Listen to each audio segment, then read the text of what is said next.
Hello everyone, welcome back to our channel. From today onwards, I will be sharing one finance related topic every day. ఈరోజు మన topic ఏంటంటే repo rate. Repo rate అంటే ఏమిటో తెలుసుకుందాం first ఈరోజు. So many people here this term in the news but don't know what it actually means. So this channel is all about explaining such topics in simple way.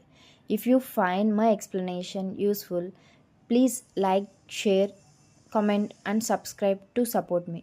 Now let's get into the topic.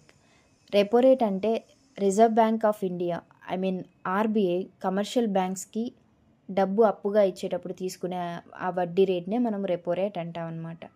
ఇక్కడ two words అనేవి మనం తెలుసుకోవాలి. Lend అంటే ఏంది, borrow అంటే ఏంది. Lend అంటే అప్పు ఇవ్వడం, బారో అంటే అప్పు తీసుకోవడం అనమాట.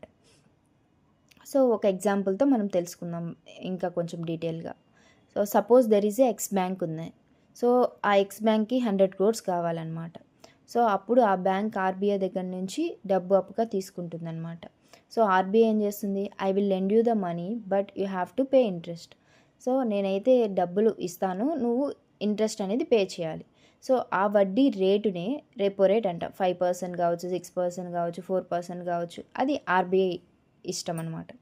So now what happen if the repo rate increases.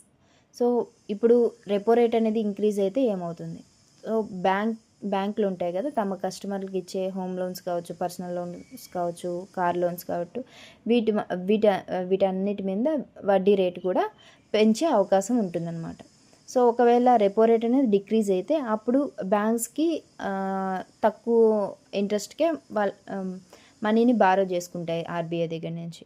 So అప్పుడు హోమ్ లోన్స్, పర్సనల్ లోన్స్ ఇవన్నీ కూడా మనకి వడ్డీ తగ్గే అవకాశం ఎక్కువ ఉంటుందన్నమాట. So thank you for watching. I'll get back tomorrow with another simple finance topic. Don't forget to like, share and subscribe.